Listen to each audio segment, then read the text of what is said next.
भारत के जाने माने वरिष्ठ नाट्य लेखक एवं कला समीक्षक, फिल्म समीक्षक श्री रविंद्र त्रिपाठी जी मौजूद हैं। मेरा अनुरोध है कि आप कृपया मंच पर आए और नाटक के निर्देशक को पुष्प गुच्छ देकर सम्मानित करें।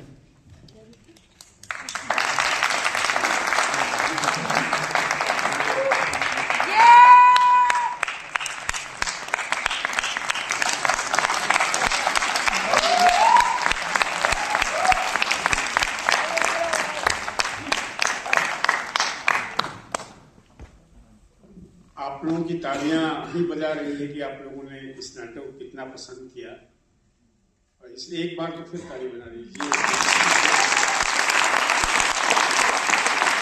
आप देख चुके हैं, सर्दी का मौसम है, घर जाने के लिए 1 मिनट में अपनी बात कहूँगा, सिर्फ 3 बातें। एक तो हिमांशु जो इस नाटक के निर्देशक हैं, बहुत अच्छे अभिनेता हैं, विद्वान हैं, संस्कृत की बड़ी गहरी जानकारी है। दूसरी बात, भावभूति का नाटक उत्तर रामचरितम तो बहुत प्रसिद्ध है, लेकिन जहां तक मेरी जानकारी है, महावीर चरितम हिंदी भाषी इलाके में तो पहली बार हिमांशु जी ने किया है। और बड़ा जटिल नाटक है, आप जटिल चीज को सरल बना के पेश किया, बड़ा जटिल नाटक है इसका, और इसका एक लंबा इतिहास है जिसको भी बताने की जरूरत नहीं है, पर एक बहुत जटिल नाटक है जिन्होंने किया है।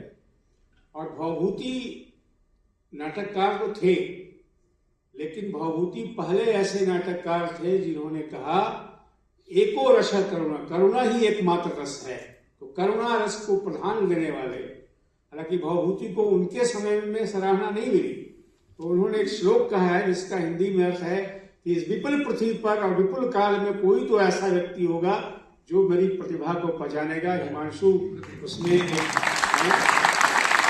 उत्तर रामचरितम तो हुआ है, तो ऐसा मैंने महावीर चरितम भी हुआ है।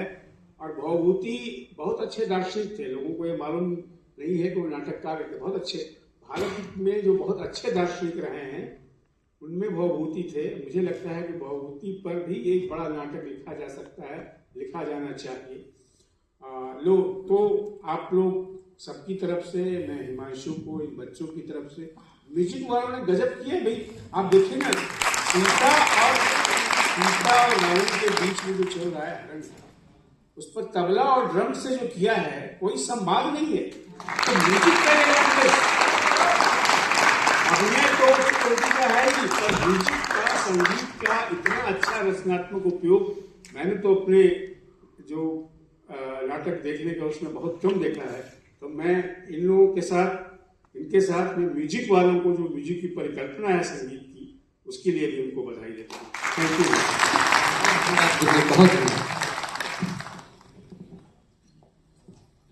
यदि आप इस नाटक से संबंधित कोई भी प्रश्न पूछना चाहें तो हमारे निर्देशक यहाँ पर हमसे पूछ सकते हैं।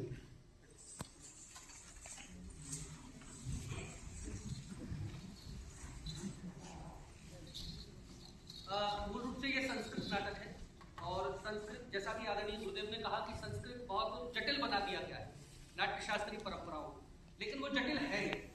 समय काल के हिसाब से भाषा की जो समझ होनी थी संस्कृत की, वो अल्प हुई, और उसके बाद हमने उसको एक किनारे कर दिया।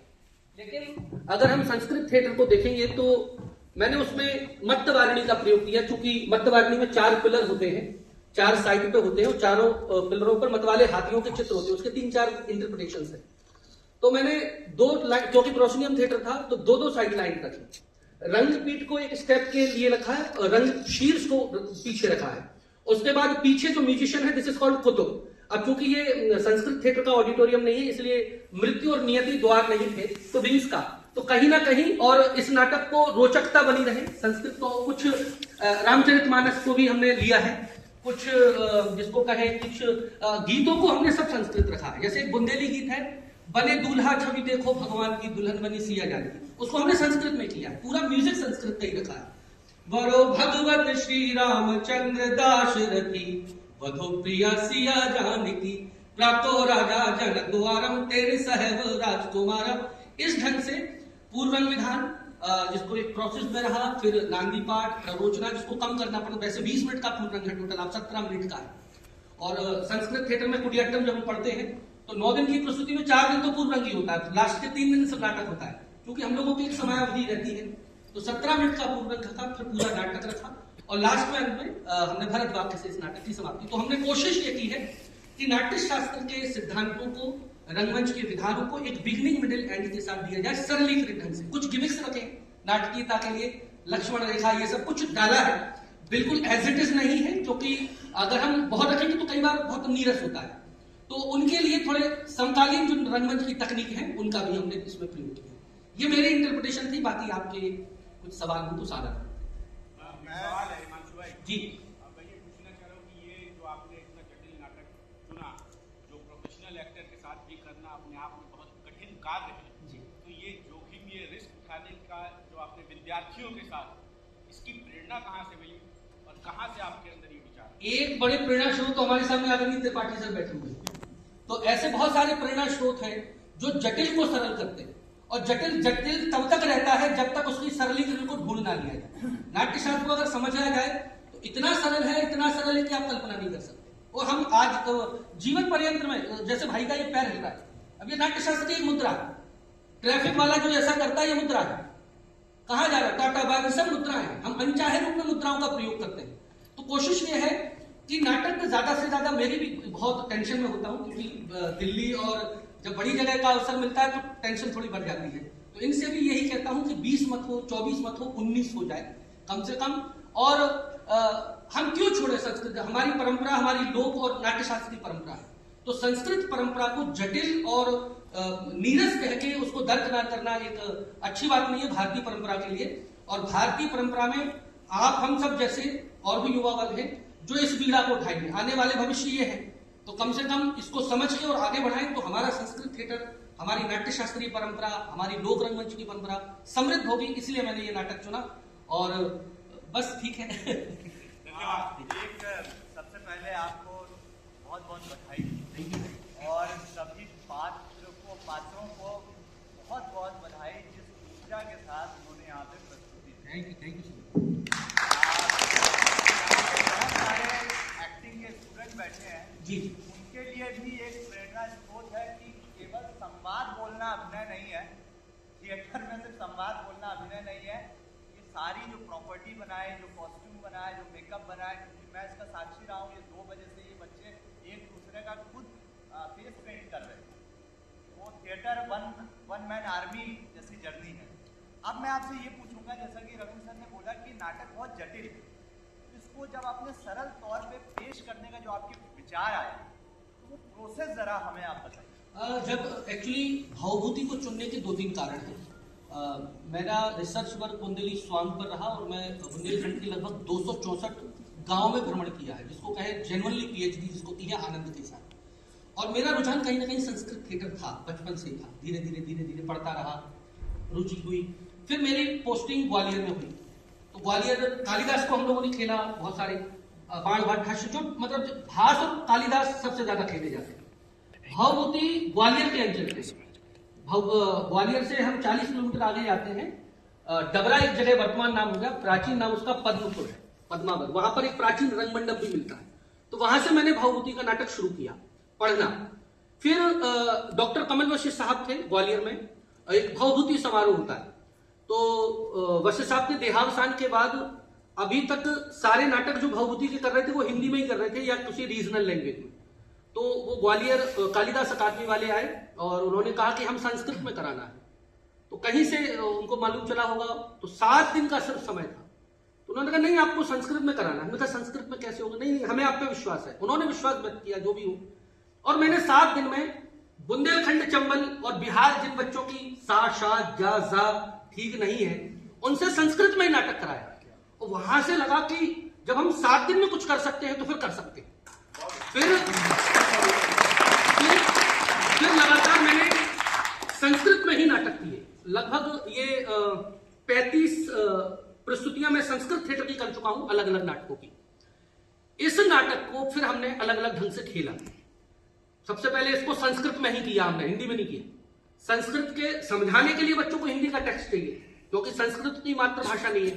तो हिंदी में ऑलरेडी समझ आ गई, तो हिंदी भी एडेप्टेशन उसी के साथ बन गया। फिर संस्कृत किया, हिंदी किया। लास्ट ईयर की बात है, एक इंदौर में बहुत बड़ा फेस्टिवल होता है सानंद रंग महोत्सव, मराठी नाट्य प्रतिस्पर्धा। वहां के हमारे भेसे साहब थे जो उस्ताद अलाउद्दीन खां कालिदास अकादमी भोपाल के निदेशक थे। उन्होंने कहा हिमांशु जी आपसे ये नाटक कराना मराठी में। मैंने कहा मराठी में? मैंने कहा हाँ ठीक है। तो उसका हमारे बच्चों ने, हमारी एक स्टूडेंट है उसने उसका एडेप्टेशन किया, फिर हमने एक मराठी के टीचर बुलाए, एक ही कास्ट से, एक ही टीम से, एक ही प्रोसेस के साथ इस नाटक को हमने संस्कृत में, फिर हिंदी में और फिर मराठी में किया। आदरणीय सर बामन जी का रिकॉर्ड है। तो कहीं ना कहीं प्रेरणा सबसे लेना चाहिए, तभी आप कुछ करते हैं। तो उनका भी 3 नाटकों का एक प्रयोग है, मोहे पिया वाला, उसको मैं एक बांग्ला में और ट्रांसलेट करवा रहा हूं। तो एक साथ एक दिन में सुबह 9 बजे संस्कृत का शो, 12 बजे हिंदी का शो, फिर उसके बाद 3 बजे मराठी का और 6 बजे बंगला का। तो इस ढंग से संस्कृत थिएटर की तरफ जाने की रुचि हुई। जहां तक जटिलता की बात है, जैसा मैंने कहा, जटिलता तब तक है जब तक हम उस चीज को समझ नहीं रहे। अगर हम उस चीज को समझ नहीं रखते, कोडिंग डिकोडिंग का कंसेप्ट है नाट्यशास्त्र, अरे मतवाणी ये होती है, अरे ये होता है, सिंपल कंसेप्ट है, एक प्लेटफॉर्म है, हम जनरल थिएटर में इस्तेमाल करते हैं। पूर्व रंग का अर्थात हम लोक रंगमंच में पूर्व रंग हर जगह है। नाटक की, अब देखिए, पूर्व रंग है कि पूर्व रंग, इसका अर्थ इतना है कि नाटक की निर्विघ्न समाप्ति के लिए जो मंच पर पूजा अनुष्ठान किया जाए, दिस इज कॉल्ड पूर्व रंग। अब भरत मुनि ये थोड़ी ना बात कर रहे कि ऐसे ही होगा और ऐसे नहीं करोगे तो हम तुम्हें गोली मार देंगे, ऐसा कुछ नहीं है। तो उस पूर्व रंग को समझा, हमने अपने हिसाब से डिकोड किया और बाकी विद्वान अपने हिसाब से डिकोड करते हैं। हम आदरणीय स्वर्गीय कावलम नारायण पणिक्कर जी या जो हमारे संस्कृत के प्रेरणा स्रोत हैं, उनके जब नाट्य प्रस्तुति सेम पैटर्न है, तो अलग अलग लोग अलग अलग ढंग से संस्कृत थिएटर को डिकोड कर रहे थे। तो एक डिकोड हम भी कर रहे थे, उसमें हम थोड़ा असफल थोड़ा सफल, तो इसी ढंग से हम इसको समझना शुरू हुए। तो फिर इसके हम प्रयोग करते रहे और इसमें चीजें ऐड होती चली गई। तो जटिलता मुझे लगता है तब तक थी जब तक हम इसके भाव, उसके रचनात्मक और भावभूति को नहीं समझ रहे थे। जैसा आदरणीय त्रिपाठी सर ने कहा कि भावभूति के ऊपर भी नाटक, निश्चित रूप से संस्कृत थिएटर के एकमात्र ऐसे नाट्याचार है जो अपने बारे में डिटेल देते हैं कि मैं कहां था, नहीं तो कालिदास, भास, सबके बारे में अनुमान लगता है कि कहां के, अलग अलग किंवदंतियां। तो ऐसे ऐसे ये जटिलता से सरलता की तरफ गए। और नाट्यशास्त्र मेरा बड़ा रोचक और प्रिय विषय है, मैं पढ़ाता भी हूं। और आजकल की जनरेशन, आपने ही बुलाया था दादा, SRC के बच्चों के लिए अब हमें मालूम है, जो बच्चा मेट्रो सिटी में रह रहा है, जो उसका एक अलग टेम्परामेंट है, वो नाट्यशास्त्र को कैसे लेगा। तो उसके लिए जब तक हम नाट्यशास्त्र को सरल नहीं कर देंगे तब तक उसके लिए बड़ा बोझिल रहेगा। इसी तरह से ये सब, हम सब बच्चे हैं, तो उसकी सरलता को हम धीरे धीरे डिकोड करते चले जा रहे हैं। कुछ चीजें गलत हैं, कुछ चीजें सही हैं, गलत करेंगे तो सही होगा, अल्प विकसित होंगे। जैसे कई बार हम जंघा को उरुभंगम कह देते हैं, जंघा नहीं, उरु ये पार्ट होता है। तो ऐसे ऐसे चीजें समझ विकसित होती चली जा रही है और हम उसको करते चले जा रहे हैं। निरंतर अनवरत प्रोसेस है, प्रक्रिया।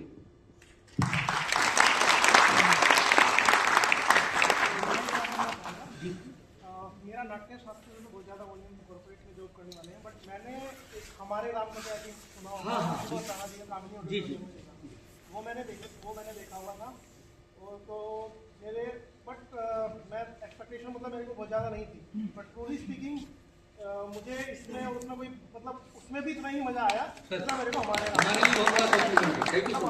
जी का जो था, इसमें हर एक कैरेक्टर ने, हर एक छोटे सब ने बहुत अच्छा परफॉर्म किया। तो मेरे लिए तो ये बहुत अच्छा परफॉर्मेंस था। Thank you sir. I am just making it with हमारे नाम, तो बहुत अच्छा हमारे लिए बड़ा सौभाग्य की बात, बड़ी। और क्या यहाँ पे एक ही परफॉर्म, मतलब मैं अपने बच्चों को फैमिली के साथ, आपने एक ही रखा है यहाँ पे? नहीं, ये फेस्टिवल चल रहा है, कल से शुरू हुआ है।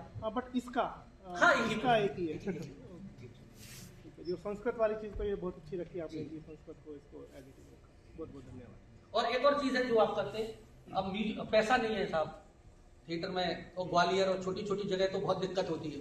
म्यूजिशियन को हायर करो तो रिहर्सल का 500 रुपये पर डे, फिर 5000 और 10,000 पर डे की अपना वो ले लेता है शो। फिर सितार वालों को हायर करें तो भाई साहब बच्चे सबसे बढ़िया, बच्चों से ही करा दो। बच्चों को धीरे धीरे प्रोसेस करते तो ना पैसा लगता ना कुछ लगता, बढ़िया नाटक तैयार हो जाता।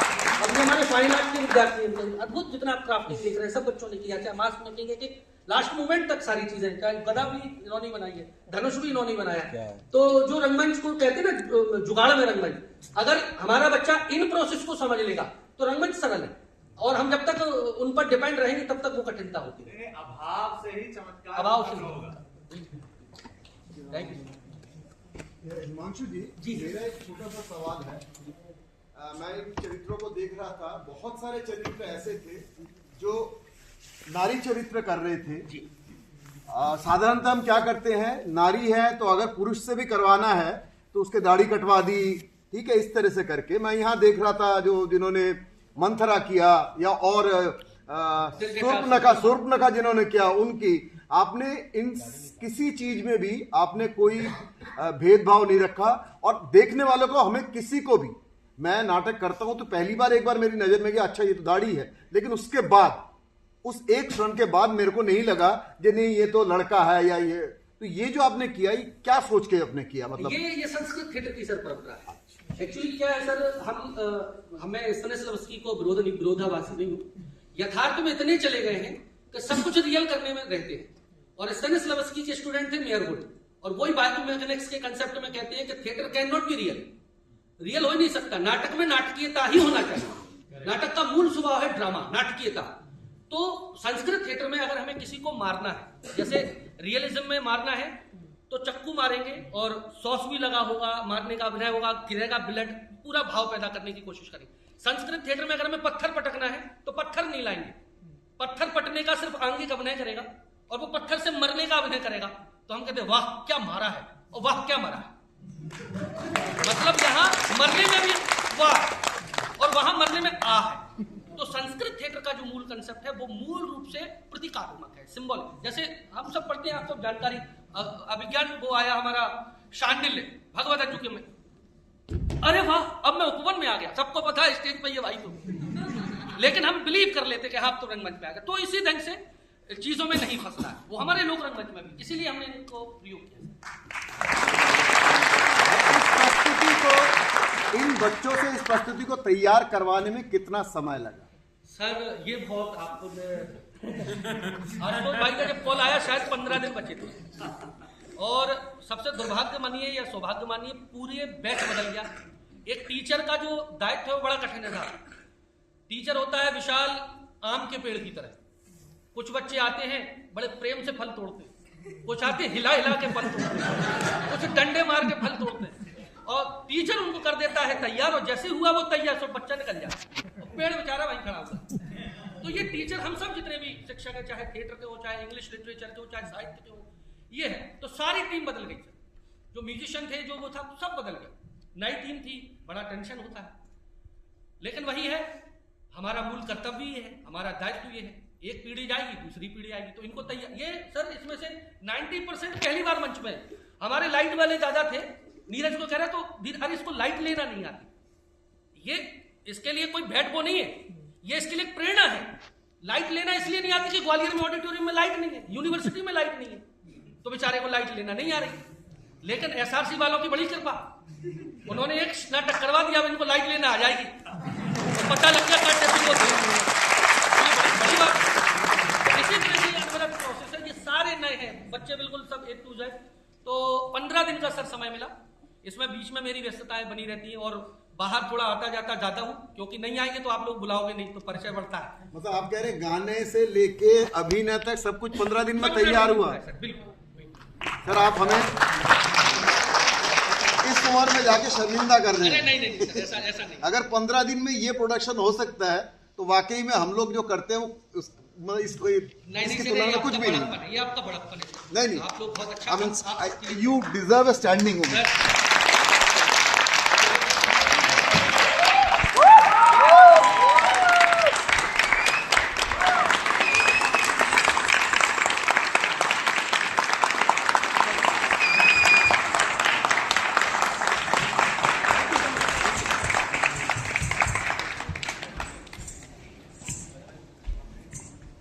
आज्ञा है आप सबकी। Thank you.